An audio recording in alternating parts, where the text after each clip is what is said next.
Welcome to the Marshall News and Views Show. I'm Elaine Conyers, and my guest today is Scott Monson, who is the superintendent of the Marshall schools. And there's lots going on. It's a busy time, Elaine. Very absolutely. busy, and of course, along with all of the changes that we have in Marshall, all the growth that we're going through. I think we've talked about this before, but there are problems also with that growth, and we have to meet all the needs that come with that growth. And I have always said, but isn't that a good problem to have, that we've got increased enrollment? We need to look at housing the students and look down the road because something more buildings, or a building or two buildings, are going to have to be built in order to accommodate that increased enrollment, which is wonderful, but it's hard work. It is, and you touched on a lot of things, Elaine, that I think have really been sort of focal points to what we've been talking about internally, and to some extent in the community over the past probably 18 months, maybe longer. There is growth in our school district student population. In fact, I was just looking today, and at the start of December, so not 3 weeks ago, I guess, we had 2,469 students, which, all right, that's just a number.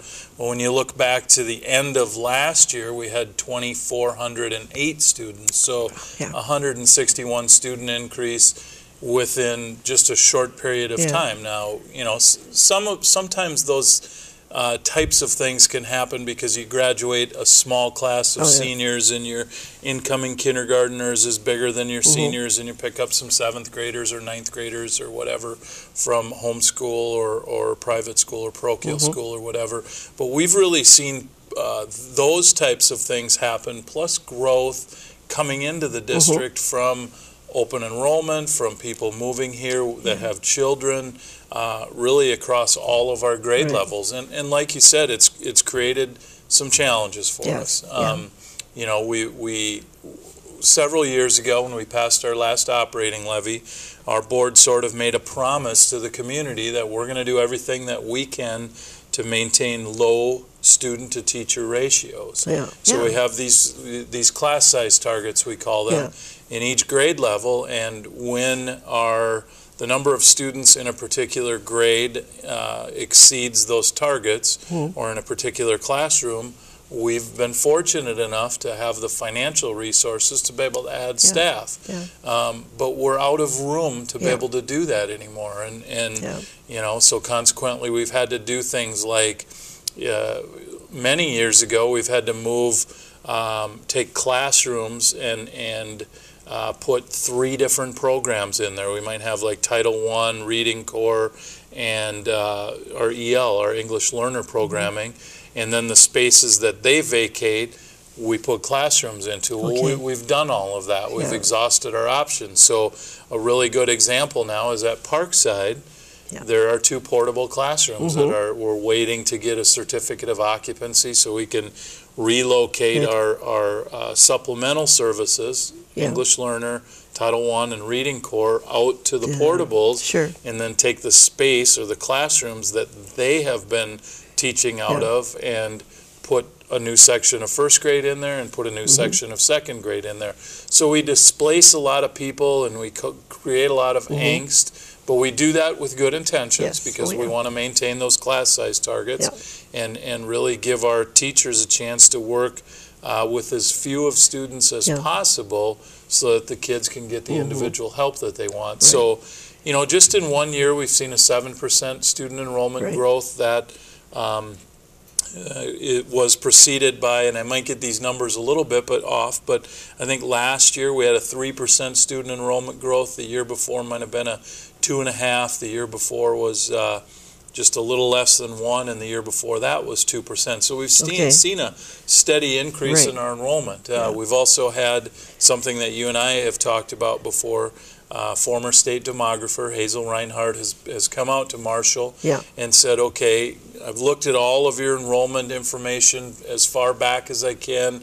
I've looked at a bunch of geographic and demographic type data, and there's a couple things you need to be aware of, but here are my enrollment projections for you in the future. And at that time, when Hazel was out here, she projected, I think it was 16 to 23 or 18 to 23% student enrollment growth, and we're already far exceeding that. Oh, so, yeah. you know, we hope that's going to continue. The caveats or the challenges, I think, is the housing, where where are folks going to live when they move to Marshall, and that I think we have a city leadership who is trying to be proactive in that arena and try to come up with ideas for different housing developments and make it feasible to continue to build and affordable for different people. So we feel like that's going in the right direction. But our enrollment projections continue to show into the future that we're gonna grow, and we're out of space. So that leads us to what's coming up in May. Yeah, that's right. And I think it's so interesting. You know, the bottom line is always money. You know, and the taxpayer will say, well, you know, I'm sick of having more taxes to pay all the time, and they go on and on. And but one thing I have noticed along with that, when people see those portable, you call them portable classrooms, sitting out there by a beautiful school building, and they, I think that in a way that makes them stop and think, wow, we really are running out of space, and maybe we really do need to support this project. But comes November, I hope they're still remembering that we want to educate our children we don't want to slip up on that. No, not at all. And I know I've had people comment that, well, you really need to go back into each building and look at every nook and cranny and try to find classroom space. And, you know, Elaine, we've done that. Sure, if there was space right. available that we thought we were going to be able to put 20 or 22 students into and run a normal class, we would do that. And those spaces just don't exist anymore for us. So the portable classrooms at Parkside, certainly not our first choice. We would much rather have had space inside Parkside to create the two new sections, but we didn't. And we looked at, I think, 4 or 5 different options. And although this isn't the most desirable option, it's the option that allows us to create quote-unquote space in Parkside for the additional sections. Unfortunately, we have to relocate those folks outside to the portable classrooms. But and we get that, the tax impact. We talked extensively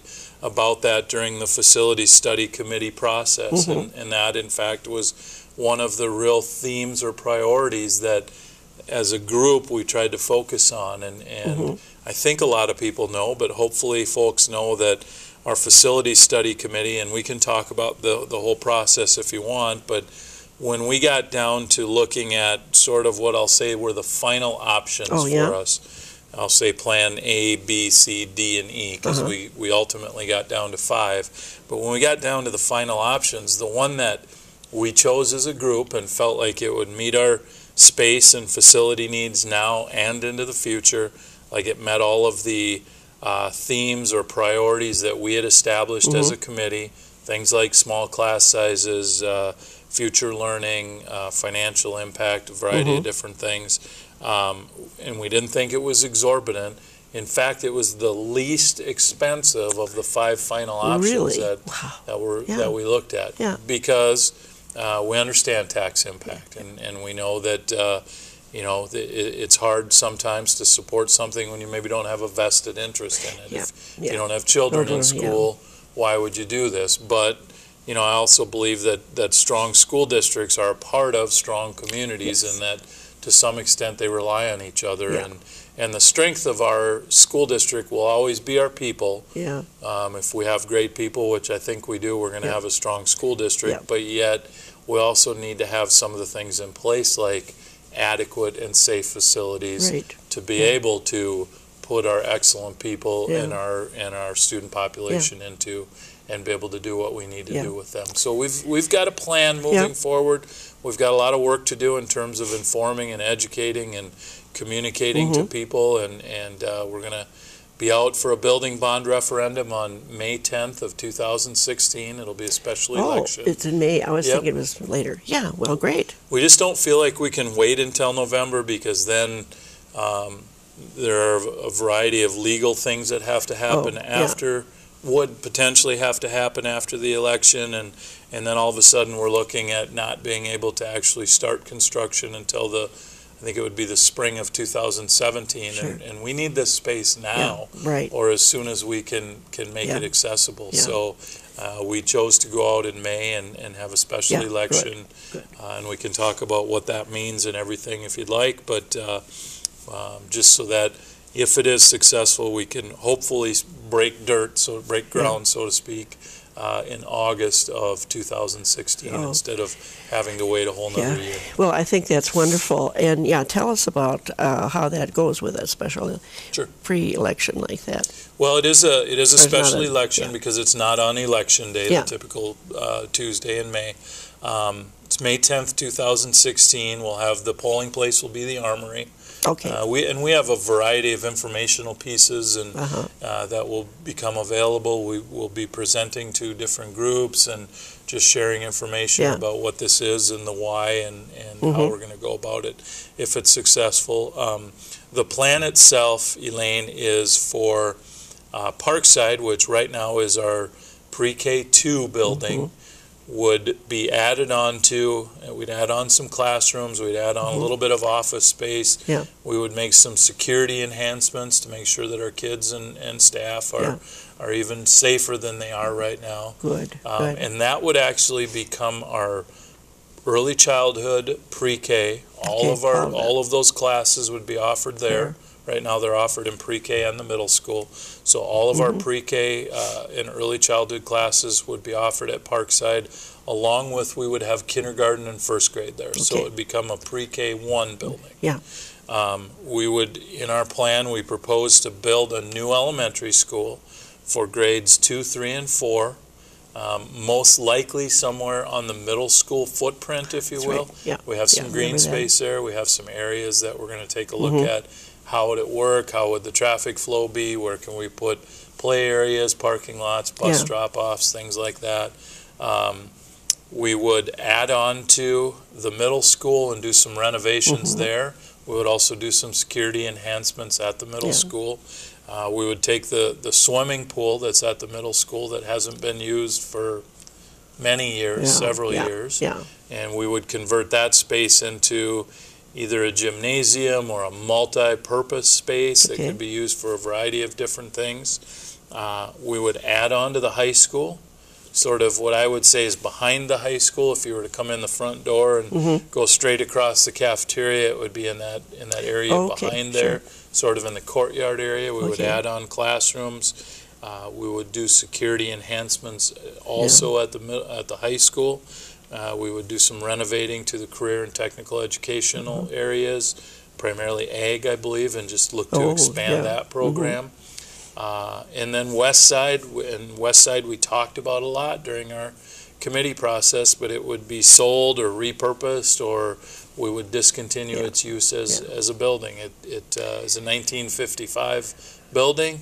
I think our buildings and grounds and maintenance staff have done an excellent job of doing as good as they can to keep the water running and the heat on and the lights working and everything. But in order to get it up to really standards, we'd have to probably invest close to $11 million in it. And then the problem we run into with West Side is there's only so many classrooms, and at best it would be a stretch to continue to use it as a 2-grade building because of the limited classroom space. And it just doesn't make sense really to have 1 grade in a building that big. So. And there isn't a lot of space out there either for building onto, as I recall. There isn't, and West Side is probably one of our smaller footprints in terms. I want to say it's 17 or 18, but I could be off on that. Acres, and it's really nice land. It's a great location for a neighborhood school, but you're right, there isn't room to plop another wing onto without taking away space that age of students really need. Now I'm going to ask you this.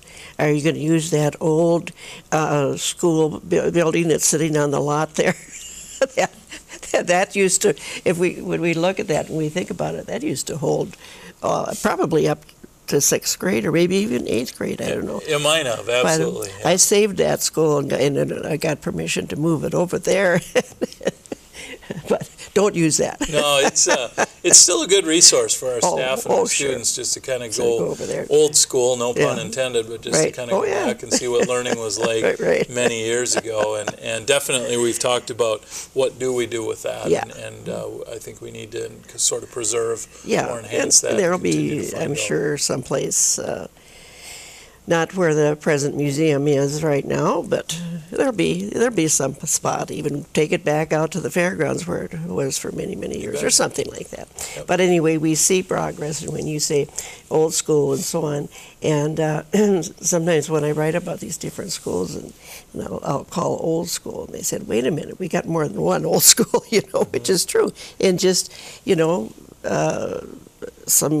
a few years, well, it's more than a few years that have gone on, but it's just so good to see that Marshall continues or has done this and made sure that we had buildings for our students, and I really believe that we will see that happen again, that people will step up to the problem and say, yeah, we need to take care of our kids. Well, we certainly do. I mean, that's something I'm obviously passionate about, having chosen this profession for 25 or 26 years, whatever it's been. But, we also understand that at the end of the day, Elaine, when the vote is done, I just hope that we're able to say we did everything that we could to let people know why we're asking for this vote. And we wouldn't go out there and ask for it if we truly didn't need it. It's just not our style, I don't believe. To let them know that, here's what it means, here's what it's going to look like, here's the impact on you, here's sort of the how it helps with our greater community, different things like that. And really when someone checks yes or no, that they're an informed and educated voter. And we can't advocate for defeat of the referendum or passage of the referendum. It's about information and making sure that we're communicating the facts to people. And we're excited about that opportunity. We know it's going to take a ton of work, but it's good work to be able to spend our time on. It kind of goes back to how you led into this segment with it does create challenges, but the enrollment does and the shortage of space. But those are a lot better challenges than talking about, we've got a declining enrollment, and we've got to reduce teaching staff or reduce this program or whatever. So we get to talk about how we can enhance our school district and our programs and the quality of education that we provide to our students instead of on the flip side of the coin. And that's we're fortunate to be in that situation. And that it's an exciting time. Just like, Bill, after I leave here, I go over to the Red Bear and they're going to give a tour. And, to see all this growth and development, it's really, it's a good feeling. And, when we did that, when we presented that vote to the public, I really didn't think it was going to pass because, and I had a lot of senior citizens that called me and said, well, I don't want to pay all this extra tax. I'm just completely against it. And I said, well, the food and lodging isn't going to affect you unless you decide to go and stay in a hotel one night or if you order a pizza. And I said that general tax, I said, is only half a penny. Really? And senior citizens pretty much overwhelmingly voted for it. So that is encouraging to see because sometimes people, as they get older, they don't have increased income and they don't want to spend all this. So I hope that that's going to be the case here too. And certainly young families are going to want to see, space for their kids when they go to school or if they're already there. And it's so I hope this really goes good. How are you going to? What kind of methods are you going to use for teaching the public about this? Well, a couple things. shows like this really help. And right now, Elaine, we're sort of in the process of finalizing all of the detailed plans and making sure that we have very specific, here's exactly what's going to happen at Parkside, here's exactly what's going to happen at the middle school and the high school, and what the new elementary that's being proposed is going to look like. And sometime towards the end of January, we will have that finalized. And once we have that, then we plan on doing shows like this. It will be a topic at every school board meeting. And just a progress check, and any things that have come up, any new directions or new ideas, any challenges, different things like that. We will make ourselves available to go out and present to or meet with any group that wants us to. Even if it's a small neighborhood gathering, if they want to learn more about the referendum and the building bond referendum, we'll find somebody. If it's not me, we'll find somebody else that can attend that meeting. And for 10 or 20 or 60 minutes, however long they want, we will share that information. We'll have a series of public meetings, likely one at each site, at each school site. Well, that's good. Where we'll just have general informational meetings and give people a chance to come in and hear more about our plans and look at the tax impact and ask questions and get those questions answered. And if we don't know the answers, we'll get them and we'll communicate that back to different folks. We will be doing informational mailings. That's another avenue. Just to get the word out. And like I said, we want to make sure that when May 10th rolls around of 2016 and someone checks or chooses yes or no, that they know what they're voting on. And we realize that people are really busy nowadays, and I think it's hard for a lot of us to get the information we need. So we're going to make it as convenient as possible. We've talked about maybe how do we use social media to get the word out, to get the facts out. That's really what it's about. So we have sort of an informal communications and informational campaign process mapped out. That's a part of our greater process map or checklist. And really starting, I think, late in January or early in February, there'll be a lot of information that'll be shared about this. That's great. I want to ask a little bit too about we used to call it alternative school. That's going to continue, isn't it? It is, absolutely. That's an important part of our school district. Not just for students who might need some credit catch-up or credit recovery, but also in terms of students who want opportunities to get into the certified nursing assistant or CNA field somewhere. We have a CNA program, a class that's offered that I think is really an awesome opportunity for not only high school kids but adults through adult basic education and some of the offerings that we have under our community services umbrella. Also at Maytech, we're offering the welding courses that have certification tied to them through Minnesota West, and ultimately can lead to potentially some career opportunities. So that Maytech, our Marshall Area Technical and Educational Center, is going to continue. We've seen growth in our enrollment there. That's another area. I think we're up maybe 13 or 14 students over last year, which we just, we don't have a large student enrollment there.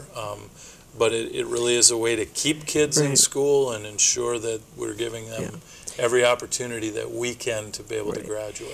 Well, years ago, high school would offer things like home economics and ag and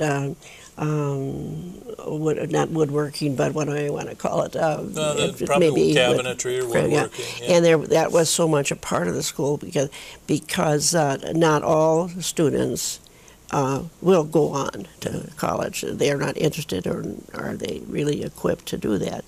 And now you just mentioned earlier about ag. Is that a new program now? I hadn't heard that. No, we have ag. We have ag in the high school in Marshall. We're just looking to expand the room that they have available. Okay, so that's at the high school, not Maytech.